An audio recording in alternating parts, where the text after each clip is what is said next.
परमेश्वर का धन्यवाद है कि परमेश्वर ने एक बार फिर से हम सबको अवसर दिया है कि हम लोग परमेश्वर के पवित्र वचनों को ध्यान से सुने। सुनने से पहले अगर हम ध्यान दें कि परमेश्वर आज रूबरू आप में होकर बहुत सी चीजें करना चाहता है। इस सृष्टि को जिस सृष्टि को उसने बनाया है उसमें उस माहौल को रखना चाहता है जो उसके आत्मा के फलों की है, जो प्रेम से शुरुआत है और संयम है। लेकिन जो आज का माहौल है, आज अगर आप कहीं से भी देखें तो चारों तरफ आज का जो माहौल है वो एक महामारी को लेकर एक डर का माहौल है। एक ऐसा डर का माहौल है कि इंसान जो है घबराहट, बेचैनी और बहुत सी चीजों में अपने आप को कमजोर समझता है। लेकिन आज परमेश्वर का पवित्र आत्मा आपसे कुछ बात करना चाहता है। ऐसे माहौल के अंदर आपको एक मैसेज देना चाहता है। जो डर गया वो मर गया, जो डर गया वो मर गया। मेरे प्रियो, खुदा के कलाम के मुताबिक अचानक जो घटनाएं हमारे जीवनों के अंदर घटती हैं और जब वो विपत्ति बनकर आपके परिवारों में आती हैं, आपके घरों में आती हैं, आपके जीवन में आती हैं, तो कहीं ना कहीं से हम और आप अपने आप को कमजोर बना लेते हैं। जिससे 3 ऐसे जानलेवा ऐसे रोग अपने आप ही पैदा हो जाते हैं और जब कोई देखता है तो कहता है ये तो भला चंगा था, ये तो एक अच्छे स्वास्थ्य का था, इसको क्या हो गया। वो अचानक उसके पास जब एक विपत्ति का माहौल, जो डर का माहौल बन गया पहुंचता है तो वो डिप्रेशन में चला जाता है या फिर ब्लड प्रेशर का वो मरीज बन जाता है या फिर उसके साथ साथ उसके पास कुछ दिल के रोग अपने आप पैदा हो जाते हैं जिससे बंदा जो है तो एक दिन जो है तो वो हार्ट अटैक में खत्म हो जाता है। लेकिन क्या कभी आपने जानने की कोशिश की है कि ये अचानक और जो आज प्रभु आपसे बात कर रहे हैं, जो आत्मा कलीसिया से कह रहा है कि जिसके कान है वो सुन ले कि आत्मा कलीसिया से क्या कहता है। जो डिप्रेशन में आ जाता, जिनका ब्लड प्रेशर डर के कारण हाई या लो होना शुरू हो जाता, या मानसिकता जो है वो कमजोर हो जाती,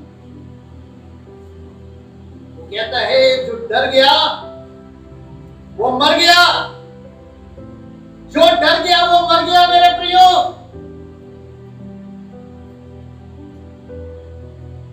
ये डर का माहौल बनाता कौन है? ये डर के माहौल में इतनी बड़ी ताकत कहां से आ जाती है कि एक भला चंगा इंसान, एक अच्छे स्वास्थ्य का इंसान, वो भी उस माहौल में सम्मिलित हो जाता है। ये है माहौल उन लोगों के बनाया हुआ सक्की और बेटी। हालेलुया।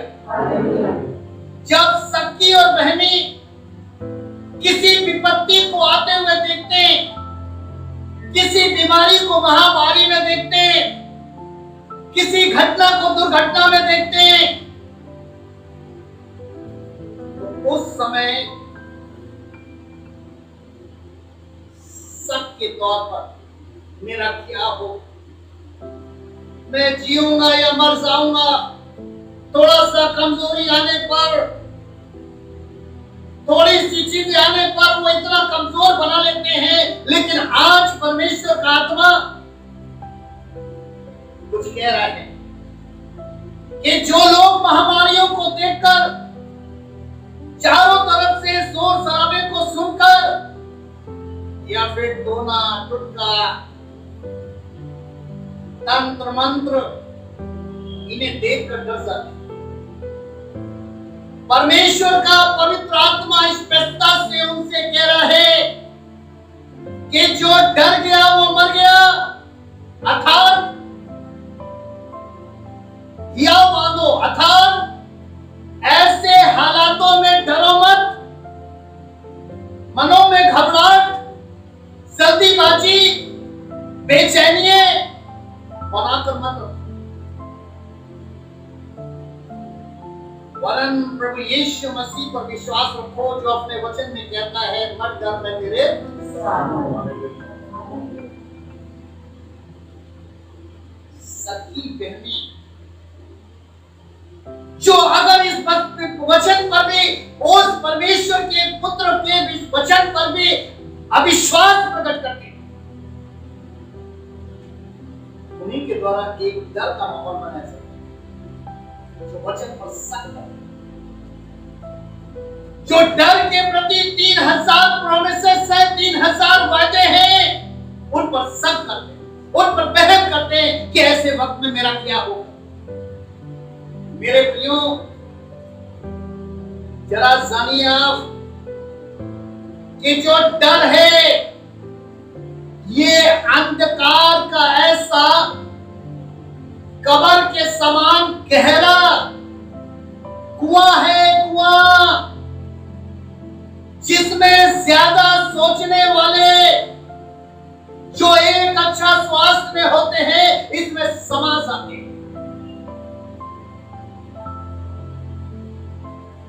उसी डर के प्रति आपको याद दे रहा है कि डरो मत, मैं तुम्हारे साथ हूं। मेरे साथ बोले,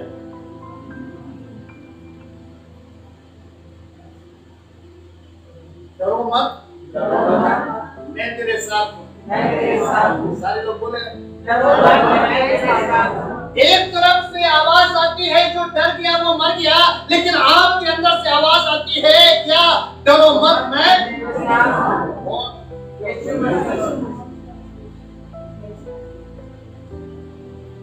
लेकिन अगर हम उस गहरी कब्र के समान जो डर का एक कुआं है, उसमें हम अपने आप को लेकर आते, सोचते रहते, उठते बैठते, सोते जागते, तो हम उसमें जीते, अच्छा स्वास्थ्य होते हुए भी उसमें समा सकते। हमारे और आपके जीवन में मेरे प्रियो, बीमारियां, हादसे और ये रुकावट ये हो सकती है, लेकिन इसका कारण मृत्यु नहीं होता। खुदा का कलाम कहता है कि जिस तरीके से इस 21वीं सदी काल में विपत्ति आना निश्चय है, वैसे ही परमेश्वर ने दूसरी तरफ कहा है कि विश्वासियों का ऐसी विपत्ति में बचाव भी निश्चय है। इस पर मन क्यों नहीं लगता? ध्यान से सुने, आज से हजारों साल पहले विपत्ति आई, इधर से भी आई, इधर से भी आई, इधर से भी आई, इधर से भी आई, चारों तरफ से आई, और वो जो बंदा को मारना चाहती थी, जिसको खत्म करना चाहती थी, उसने क्या किया? भजन संहिता की किताब, उसका 57 अध्याय पहली आयत, The book of Psalm 57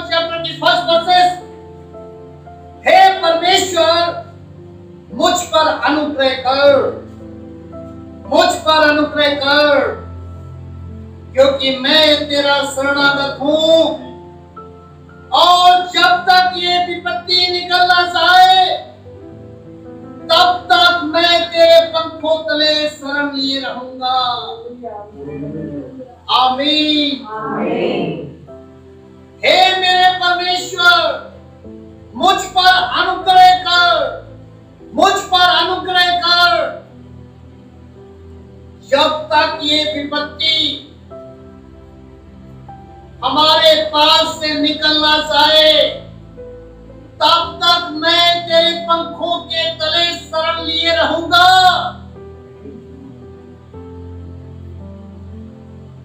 मेरे साथ बोले, हे परमेश्वर, हे परमेश्वर, हे परमेश्वर, हे परमेश्वर, मुझ पर अनुग्रह कर, मुझ पर अनुग्रह कर, क्योंकि मैं तेरा शरणागत हूँ।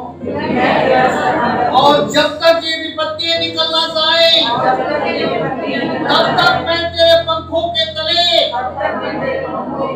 शरण लिए रहूंगा। आमीन, आमीन, आमीन।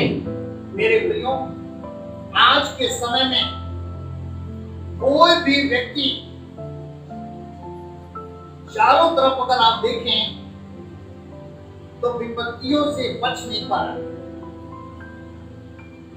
चारों तरफ अगर आप ये पिंडों से शुरू करें, नगरों में जाएं, गांव से शुरू करें, नगरों से शुरू करें, शहरों से शुरू करें, प्रदेशों से शुरू करें, देश से विदेश से, तो चारों तरफ ऐसा कोई नहीं होगा जो आज डर के माहौल में ना हो। मेरे प्रियो, वो परमेश्वर, उसने इन सारी चीजों से बचने के लिए हमें और आपको एक ऐसा स्थान दिया है जहां इन विपत्तियों से बचा भी जा सकता है और इस विपत्ति पर जय भी प्राप्त की जा सकती है। दाऊद उस स्थान को बताता है परमेश्वर की शरण, कि जब तक ये विपत्ति मेरा जीवन से टल ना जाए, तब तक मैं तेरे पंखों के तले शरण लिए रहूंगा। क्योंकि दाऊद जानता था कि परमेश्वर स्वयं कहता है कि जो मेरा छाए हुए स्थान में बैठा रहेगा, वो मेरा सर्वशक्तिमान की गोद में ठिकाना पाएगा। वो वचन में ये भी कहता है कि जो उसकी शरण में रहेगा, कोई विपत्ति तुझ पर ना पड़ेगी, ना कोई दुख तेरे डेरे के निकट आएगा, क्योंकि वो अपने दूतों को तेरे निमित्त आज्ञा देगा कि जहां कहीं तू जाए, जहां कहीं तू जाए, जहां कहीं तू जाए, वो तेरी रक्षा करेगा। दाऊद जानता,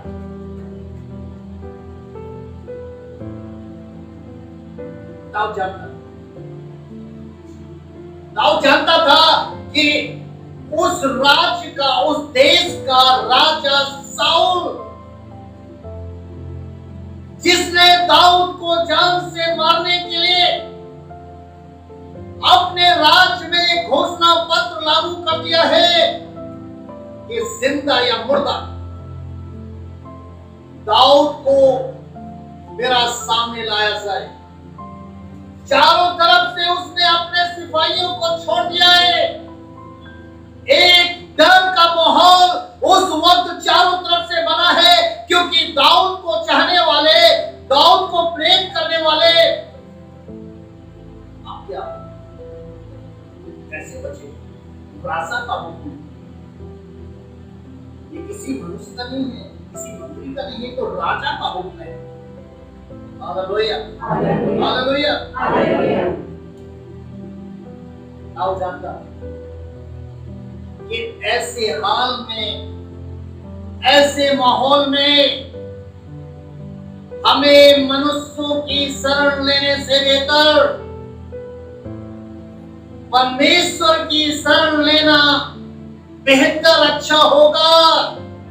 इसलिए मेरे प्रियो, वो परमेश्वर की शरण में जाना उसने ठीक समझा, और जब परमेश्वर की शरण में चला गया तभी उसने जाकर कहा, जब तक ये विपत्ति ना निकल जाए,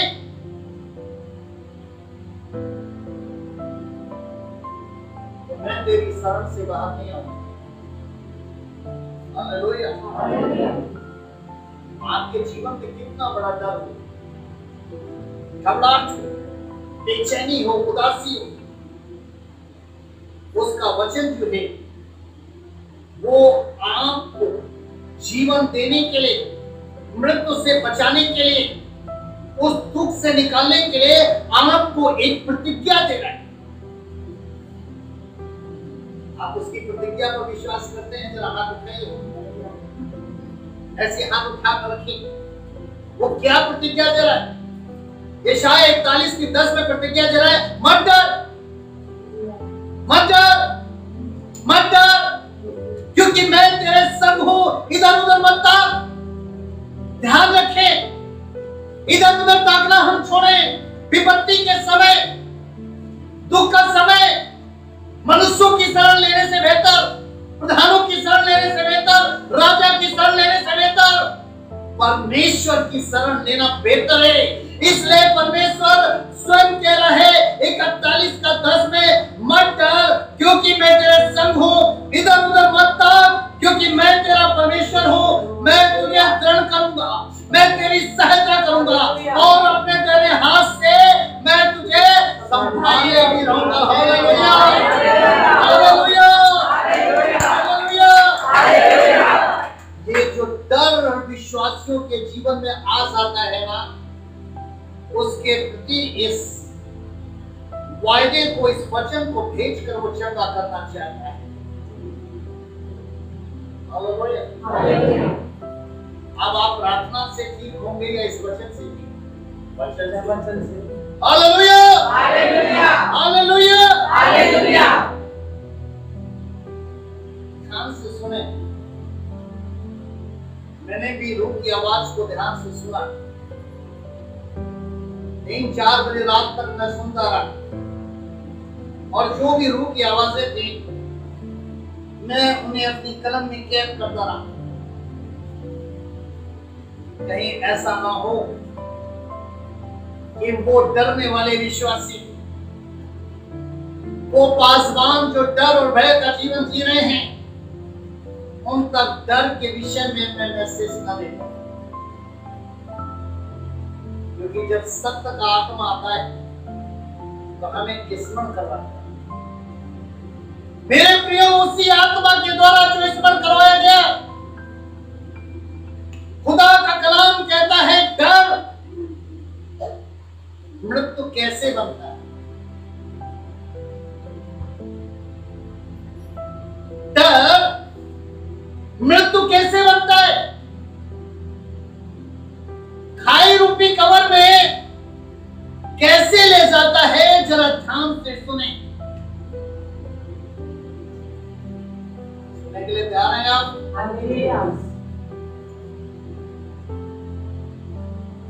एक बार शैतान ने मृत्यु से पूछा, एक बार शैतान ने मृत्यु से पूछा, और एक ऐसा प्रश्न पूछा,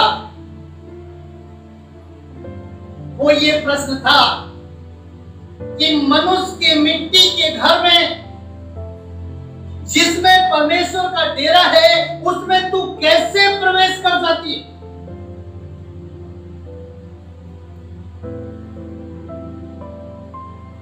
और आप मिट्टी के पुतले मिट्टी से बनाएंगे, मेरा हुआ खड़े हुए की रूह है, आप महसूस कर रहे हैं? यहाँ से बोला, महसूस कर रहे हैं आप? शैतान मृत्यु से कह रहा है, पूछ रहा है प्रश्न कि मनुष्य के मिट्टी के घर में जिसमें परमेश्वर का डेरा है, दम के समान कि उसने दम फूका, जीवन की श्वास फूकी, उसने रोशनी दी, उसने बुद्धि दी, उसने हिम्मत दिया, उसने प्राण दिए, उसने ताकत दी, सब कुछ। तो शैतान मृत्यु से पूछ रहा है कि तुम उसमें कैसे प्रवेश करती है। तो जरा मृत्यु की आवाज को सुने, जरा जगा दीजिए जो सो रहे हैं आजू बाजू में।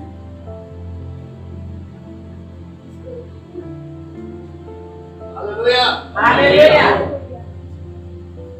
शैतान ने मृत्यु से पूछा और मृत्यु उसको क्या उत्तर देती है जो हमारे और आपके बचाव के लिए है कि हम उसे सुने और सुन करके हम परमेश्वर के वचन को जाने। जो अक्सर लोग कह देते हैं कि वो तो भला चंगा था, पता नहीं कैसे हो गया,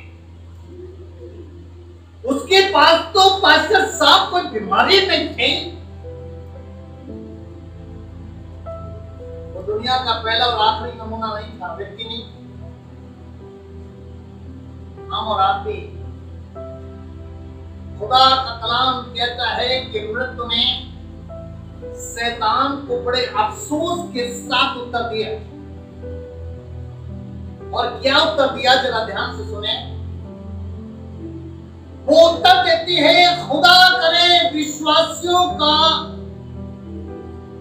तो कितना बढ़ जाए कि विपत्ति बहाना हो। विश्वासियों का तो कितना बढ़ जाए कि विपत्ति बहाना हो और मुझे उसमें जाने का अवसर मिले।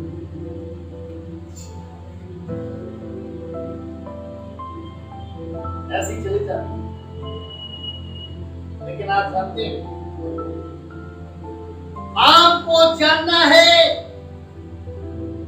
कि विपत्ति और अंधियारा का रचने वाला स्वयं परमेश्वर है। कौन है? परमेश्वर।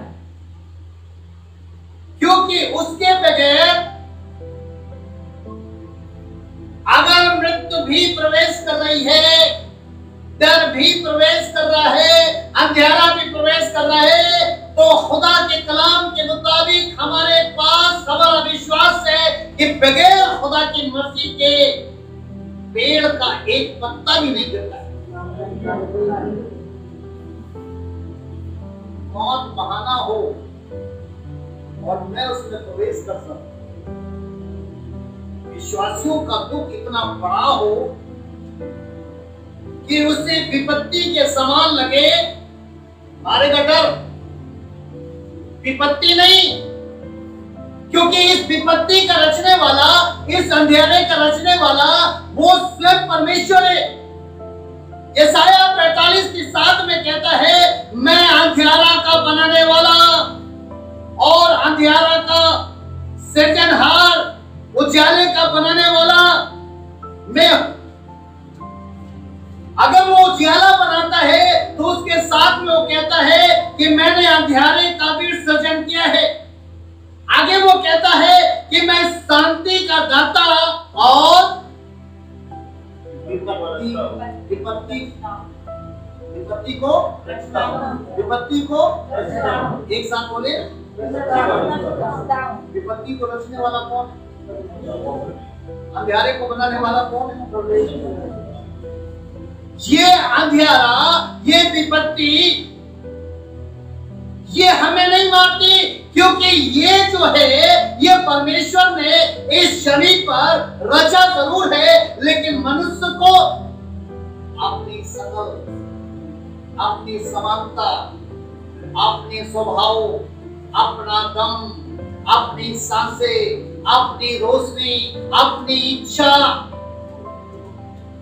और यहां तक कि उसने ये भी कह दिया कि जो भी मैं तुम्हारे लिए कल्पनाएं करता हूं वो लाभ की है।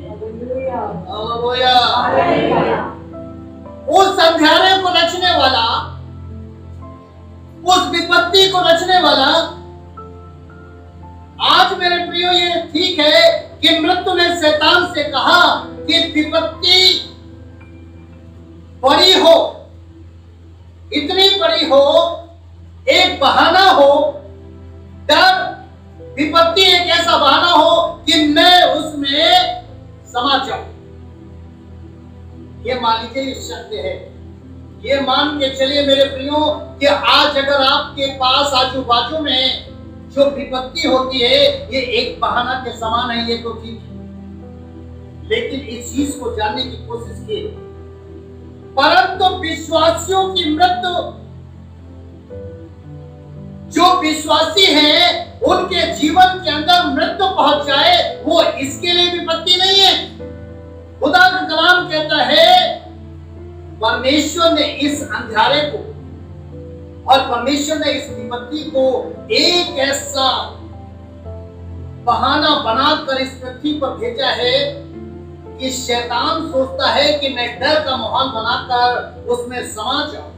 मृत्यु सोचती है कि मैं ऐसा माहौल बनाकर उसमें समा जाऊं, लेकिन परमेश्वर ने जो अंधियारा और परमेश्वर ने जो विपत्ति को रचा है वो कहता है ये इस जमीन पर एक ऐसा पिंजरा के समान है जिसमें शैतान कैद होगा। हालेलुया।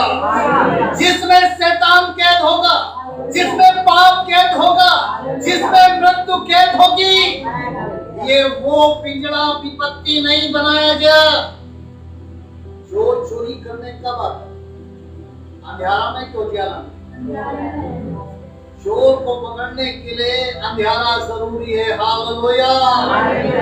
आज रोगों को पकड़ने के लिए, उसे रोग से छुटकारा दिलाने के लिए ये विपत्ति आज एक ऐसा पिंजरा बनकर आई है ताकि हम और आप इस बात को जान सकें कि ये पाप, मृत्यु और शैतान जो आपके परिवार पर हमला करना चाहता है, जो आपको नाश करना चाहता है, लेकिन आप प्रभु यीशु मसीह पर विश्वास करते हैं तो प्रभु यीशु मसीह इस पिंजरे को आपके घर के अंदर जो विपत्ति का है लगाकर उसमें इन तीनों चीजों को कैद कर आपको चाबी देकर कहता है कि अब इससे बोलो, अब मृत्यु से बोलो कि जय ने मृत्यु को निकल लिया। हालेलुया। हे मृत्यु तेरा डंक कहां रहा? वो डर गया,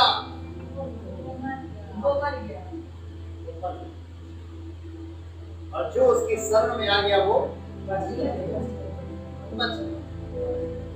hallelujah, hallelujah, hallelujah, hallelujah, hallelujah, hallelujah. ये पिंजरा का समान शैतान मृत्यु सोचती है कि ये बहाना है, लेकिन माहौल डर का बना। अय्यूब की किताब 5 अध्याय 6 से 8 तक, क्योंकि विपत्ति धूल से उत्पन्न नहीं होती। Eyes is camera, mind is state. You have to catch it, keep it. मेरे प्रियो इसे ध्यान से सुनकर, ये जो आंख है ये एक कैमरा का समान है, और ये जो मन मस्तिष्क है इसको टेप का समान, कि यहाँ पर अय्यूब के ऊपर जो बड़ी परेशानी आई थी, जो विपत्ति आई थी, वो गवाही दे रहा है इस विपत्ति रूपी अंधियारा रूपी पिंजरा के विषय में कि विपत्ति धूल से उत्पन्न नहीं होती और ना कष्ट भूमि से होता है, बल्कि कह रहा है कि यह आई तो है, धरती पर आती तो है, लेकिन नाश दुष्ट होता है। Hallelujah, hallelujah. लिखा है कि विपत्ति धूल से उत्पन्न नहीं होती, ना कष्ट भूमि से उगता है, परंतु जैसे चिंगारियां ऊपर ही ऊपर उठ जाती हैं, वैसे ही मनुष्य कष्ट भोगने के लिए उत्पन्न हुआ है। परंतु मैं तो परमेश्वर को खोजता रहूंगा और अपना मुकदमा परमेश्वर पर छोड़ दूंगा। आपका दुख बड़ा है या छोटा है, आपकी विपत्ति बड़ी है या छोटी है, स्मरण करें आप अय्यूब के परिवार की आई हुई विपत्ति। उसका परिवार जाता रहा, उसका राज्य जाता रहा, उसके सुख शांति जाती रही, उसकी धन संपत्ति जाती रही। एक तरफ तो ये जा रहा था, तो दूसरी तरफ से, तीसरी तरफ से, चौथी तरफ से, पांचवी तरफ से सारे लोग चिल्ला चिल्ला के कह रहे थे कि इस विपत्ति का कारण अय्यूब है, अय्यूब है, अय्यूब है, क्योंकि इसने ऐसा पाप जरूर किया है जिससे ये अपना परिवार को खा गया, जिससे ये अपने राज को खो गया। लेकिन अय्यूब क्या कह रहा है? अय्यूब अपना जीवन की सफाई नहीं दे रहा, परमेश्वर को कटघरा में खड़ा नहीं कर रहा, बल्कि खुदा का कलाम बताता है कि अय्यूब ने ऐसी विपत्ति के समय स्वयं को परमेश्वर की शरण की अदालत में सौंप दिया कि मैं किसके सामने सफाई दूं। किसने गुनाह किया? ये जन्म से आता है। हम भी इस जमी पर मेरे प्रियो, हम वचन को हृदय में नहीं रख पाते, हम वचन को नहीं जान पाते।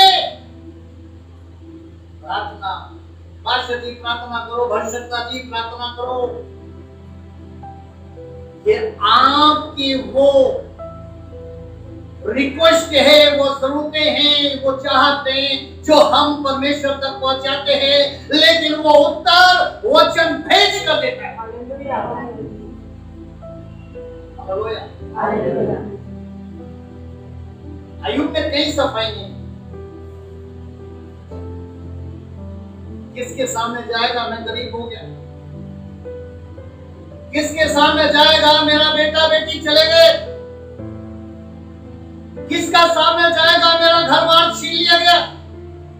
खुदा का कलाम कहता है कि उसके पास बाल झाड़ने वाला एक कंगा तक नहीं था। अगर उसके खुजली हुई तो उसके पास कुछ ना होते हुए इनको उठा कर उससे ठीक करा सब छोड़ दिया। लेकिन वो इस बात को कहता है कि मैंने अपने स्वयं को परमेश्वर की शरण की जो अदालत है उसमें सौंप दिया। अब इंसाफ उसके हाथ में है। ये मेरा पाप के कारण है या तेरा ही ये वो पिंजरा है कि जिसमें तू पाप को हमारे परिवार के प्रति, जो मौतें हमारे परिवार में आना चाहती है उनके प्रति, और शैतान जो बार बार अटैक करता है उसे इस पिंजरा में बंद करने के लिए है, ये इंसाफ को करेगा। और खुदा का कलाम कहता है कि सच्ची अदालत का सच्चा न्यायाधीश उसने इस जमी पर अय्यूब जैसे की प्रार्थना को सुना, और खुदा का कलाम कहता है कि उसको 2 गुना आशीष दी।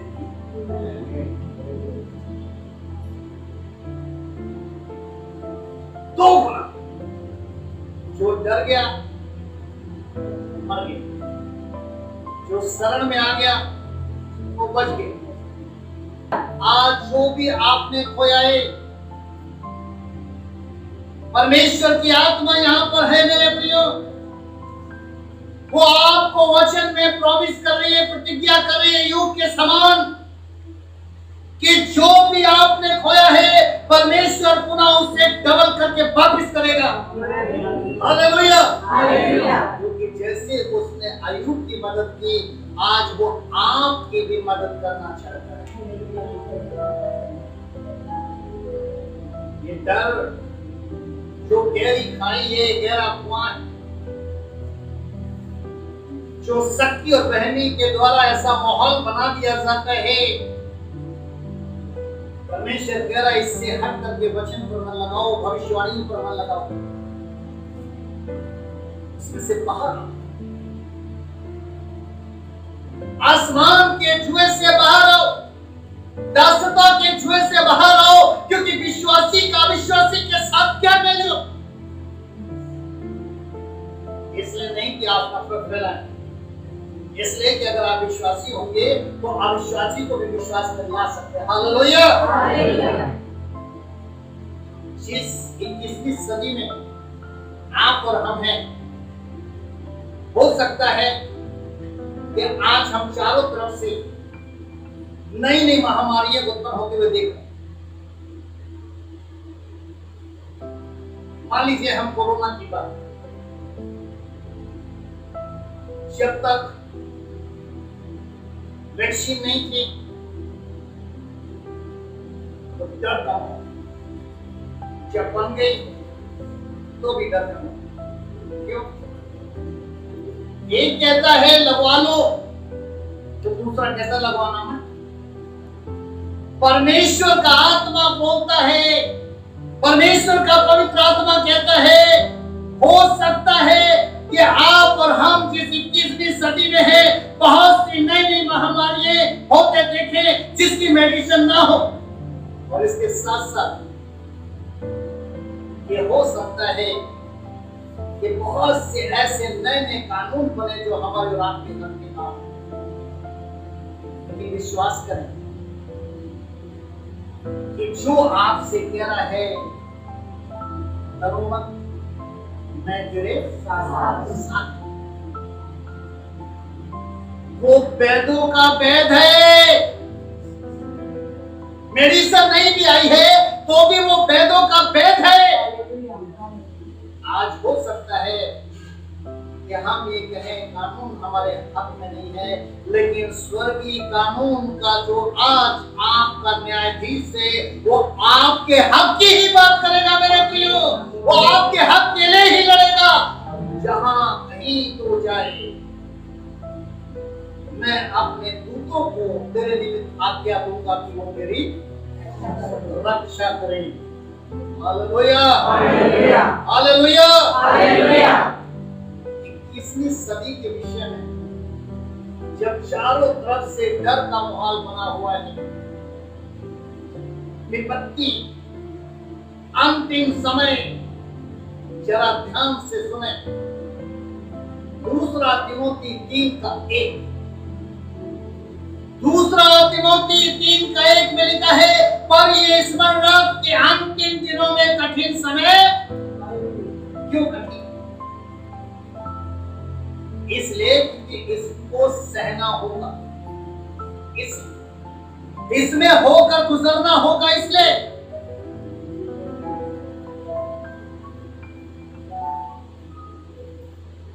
अब आपको अचानक ना लगेगा अभी अचानक मैं पापी हूं, मैं गुनहगार। वो कह रहा है 70 गुना मार दो, 70 गुना मार दो। इसकी आवाज को कम कर देंगे, क्रूस पर की आवाज को खत्म कर देंगे आप। हे पिता ने क्षमा कर। उस क्रूस की कथा को आप उस पर विश्वास नहीं करेंगे आप कि वो क्यों मारे, क्यों गाड़ा, क्यों जिंदा हुआ। ये हमें और अनंत जीवन में, हमेशा का जीवन मिले। क्यों पौलुस कह रहे हैं कि अंतिम समय में का जो दिन होंगे वो बुरे होंगे और समय कठिन। क्यों? ध्यान से सुना। तो यीशु मसीह ने अपने मृत्यु की 3 बार भविष्यवाणी की। कितनों ने उसको ध्यान से सुना कि मैं तुमसे गलील के पहाड़ पर मुलाकात करूंगा, गलील में मुलाकात करूंगा। कितनों ने सुना? कितनों ने इस वचन पर ध्यान लगाया था जो मत्ती 7:31 में कि निश्चय मेरा मरना है लेकिन मृतकों में से तीसरे दिन जी उठना निश्चय है। ये भविष्यवाणी थी। आंसू गिरने का अर्थ क्या था? कुछ प्रभु की चाहत थी कि मैं किसी गुनहगार की मौत से पसंद नहीं होता, बल्कि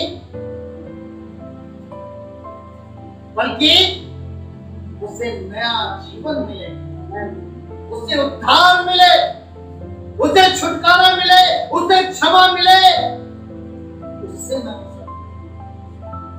वो वहां पर भविष्यवाणी कर रहे कि तुम भविष्यवक्ताओं को मार डालो और जो तेरे पास भेजे गए उन पर पथराव करते हो।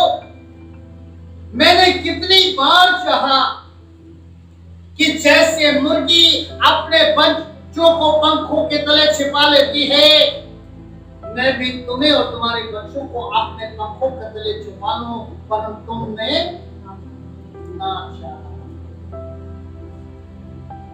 ना चाहने वालों के विषय में उसने अगली भविष्यवाणी की थी, तुम्हारा घर तुम्हारे लिए उजाड़ छोड़ा जाता है। कि घर बुद्धि से बनता और समझ से स्थिर हो। बुद्धि को अपनी बहन के समान और समझ को अपने साथी के समान बना। आज घरों में सुख शांति कैसे होगी? आज जीवन के अंदर धन संपत्ति कैसे होगी? तुम्हारा घर तुम्हारे लिए उजाड़ छोड़ा जाता है।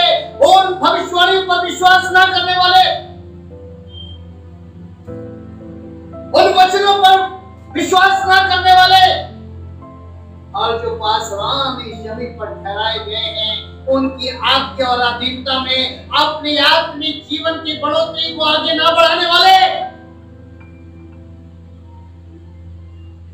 खुद अपने आप में बड़ा बनते हैं। सबसे पहला समय आसमान के जुए के नीचे है। सबसे बड़ी इच्छा दासता की, इसको पूरा। आगे उन्होंने कहा, जब तक तुम ना कहोगे धन्य है वो जो प्रभु के नाम से आता है, तब तक तुम मुझे ना देखो। अर्थात आशीष शंगाइयों को नहीं देखो।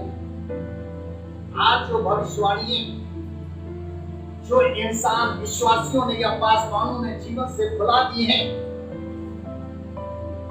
जो आज्ञा और अधीनता परमेश्वर के पास नहीं सौंपी, आत्मिक जीवन में बढ़ोतरी के लिए उसने हार्ड वर्क नहीं किया, प्रभु का शरण में नहीं आया,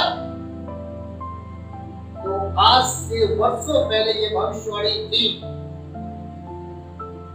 कि विपत्ति का आना निश्चय है। विपत्ति का होना निश्चय है, लेकिन उनके लिए नहीं जो परमेश्वर से दूर होंगे, जो वचन से दूर होंगे उनके लिए नहीं, जो भविष्यवाणियों से दूर होंगे उनके लिए नहीं, जो उसके भवन से उसकी सेवा से दूर होंगे उनके लिए नहीं। उनके लिए तो वो यही कहेगा, डरो मत मैं तुम्हारे। लेकिन जो उससे दूर होंगे उनसे कहेगा, जो डर गया वो मर गया, जो डर गया वो मर गया।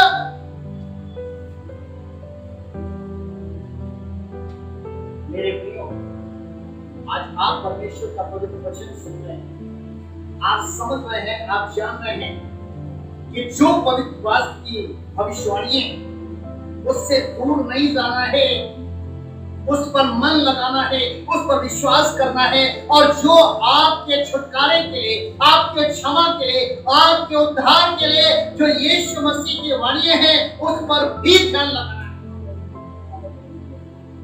आपके पास धन संपत्ति, आपके पास सुख और शांति हो, उसके लिए भी हमें उसके वचन पर मन लगाना, उससे दूर होकर कुछ नहीं कर सकते। आज ये विपत्ति जो परमेश्वर ने इस जमीन पर रची, जो अंधियारा परमेश्वर ने इस जमीन पर रचा, तो आप क्या समझते हैं? ये हमारे लिए लाभ की है या हानि? अंधियारा को बनाने वाला, विपत्ति को बनाने वाला, ये हमें क्यों दे रहा है? एक पिंजरा के समान दे रहा है, ताकि ये सारी बलाएं उसमें कैद हो जाएं और आप उन बलाओं से जयवंत हो, आपका परिवार उसमें जयवंत हो। अपनी आंखों को बंद कर, मुंह को खोलें और इस डर को अपने हृदय से निकालें, इस भय को अपने हृदय से निकालें कि मेरा क्या होगा, मेरे परिवार का क्या होगा, आपका अच्छा होगा, आपके परिवार का अच्छा होगा। प्रभु मेरा घर उजड़ गया है, प्रभु उसको बचाएगा, उसे दोबारा बनवाएगा वो। बस इस डर को मारें, इस डर को खत्म करें, क्योंकि डर रूपी ये खाई, ये कुआं इतना गहरा है, इसमें दलदल इतनी है कि जरा भी आपने इसमें फंसने की कोशिश की, जरा सा भी इसमें मन लगाने की कोशिश की, आप उस दलदल में नीचे चलते चले जाएंगे। अपने हाथों को उठाएं और मेरे साथ प्रार्थना बोलें। हे परमेश्वर, हे परमेश्वर, मुझ पर अनुग्रह कर, मुझ पर अनुग्रह कर, क्योंकि मैं तेरा शरणागत हूँ। पिता परमेश्वर, जब तक ये विपत्तियां ना टल जाएं, तब तक मैं तेरे पंखों के तले, प्रभु यीशु मसीह के नाम से शरण लिए रहूंगा। हे परमेश्वर, हे परमेश्वर, हे परमेश्वर, मुझ पर अनुग्रह कर, मुझ पर अनुग्रह कर। जितने वर्ष हम दुख भोगते आए हैं,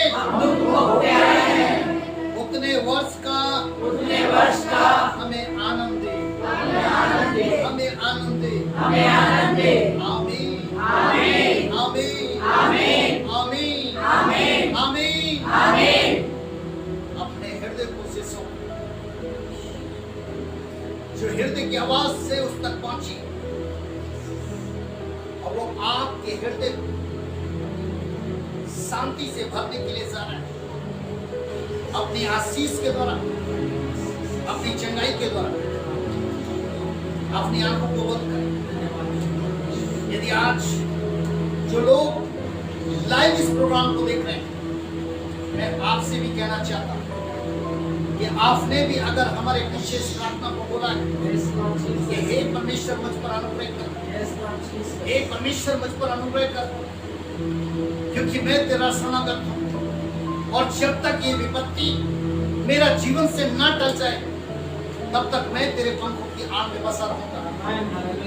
मेरे प्रियो, आज आप भी अपने अपने घरों के अंदर, अपने अपने स्थानों पर अपनी आंखों को बंद करें, आप भी अपने हृदय को प्रभु को दें।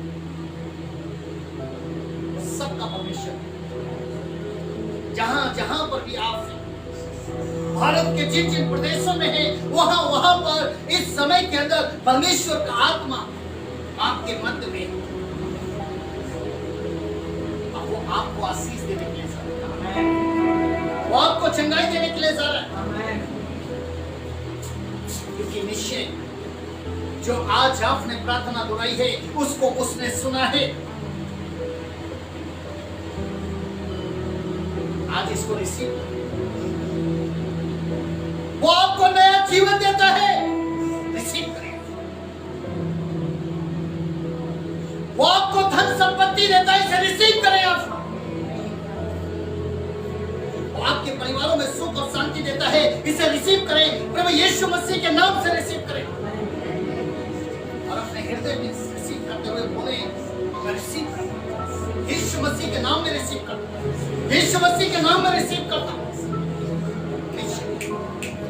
आज सारे बंधन आपकी टूटने के लिए जा रहे हैं। वो यहाँ पर मौजूद है, वो यहाँ पर मौजूद है। वो आपको चंगा करना चाहता है, वो आपको आशीषित करना चाहता है। आप बोल नहीं सकते, आप सुन नहीं सकते, आप देख नहीं सकते, जिस हाल में भी है आप बीमार हैं, आप कोड़ी का समान है, आप मृतक के समान है, दुष्ट आत्माओं ने घेर करके रखा है, वो आपको जानता है मेरे प्रियो। वो इन सब से छुटकारा देने के लिए सारा है, ये सब से छुटकारा देने के लिए सारा है। ओ लवसखा दी लवसखा दी वसखा, यीशु मसीह के नाम से रिसीव करें, प्रभु यीशु मसीह के नाम से रिसीव करें। Holi ghost fire, Holi ghost fire, Holi ghost fire, Holi ghost fire, Holi ghost fire. ये मखौल लश्कर प्रभु यीशु मसीह के नाम में, प्रभु यीशु मसीह के नाम में आप एक नया जीवन रिसीव करें। प्रभु यीशु मसीह के नाम में आप सुख और शांति को रिसीव करें। प्रभु यीशु मसीह के नाम में आप धन और संपत्ति को रिसीव करें। ये मखौल लश्कर तालमक लदगोर लश्कर। धन्यवाद यीशु मसीह, धन्यवाद Yeshu Masih. Thank you Jesus. अपने मुंह को खोले मेरे प्रिय, अपने मुंह को खोले मेरे प्रिय, अपने मुंह को खोले मेरे प्रिय। उसे रिसीव करने के बाद धन्यवाद दे, मांगो और प्रतीति कर लो तो तुम्हारे लिए हो जाएगा। विश्वास की प्रार्थना उसने तो सुना है, उसे धन्यवाद दो। इस रिसीविंग के लिए धन्यवाद दो, इस रिसीविंग के लिए उसे धन्यवाद की भेंट चढ़ा, उसे धन्यवाद की भेंट चढ़ा, उसे धन्यवाद की भेंट चढ़ा। Thank you Jesus. धन्यवाद यीशु, मेरा धन्यवाद यीशु। यीशु यीशु उन्होंने कहा है बड़ी शुद्ध होगा, यीशु मसीह के नाम से शुद्ध हो जाए। उन्होंने कहा है बीमार चंगे हो, यीशु मसीह के नाम से चंगे हो जाए। उन्होंने कहा मृतक जिंदा हो। यीशु आज जो शरीर डर भय में एक मृतक के समान हो गई, यीशु मसीह के नाम से ऐसा शरीरों के अंदर एक नया जीवन दे दिया जाए। आज इन शक्तियों ने देखी अनदेखी शक्तियों ने, चाहे वो तंत्रमंत्र की हो, जादू टोने की हो, अभी यीशु मसीह ये सारी शैतान के बंधन यीशु मसीह तेरी सामर्थ इन्हें तोड़ता, यीशु मसीह के नाम में इन्हें तोड़ता, यीशु मसीह के नाम में ये सारी दुष्ट की शक्ति, ये सारे तंत्र मंत्र की शक्ति यीशु मसीह के नाम में इसी वक्त इनके शरीरों से, इनके परिवारों से यीशु मसीह के नाम से चलती रहे। Holy Ghost fire, Holy Ghost fire, Holy Ghost fire, Holy Ghost fire, touch.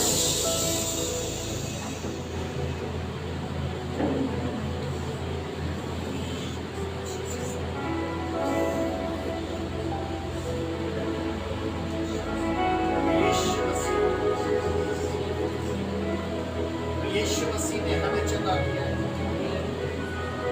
यीशु मसीह ने हमें आशीषित किया है।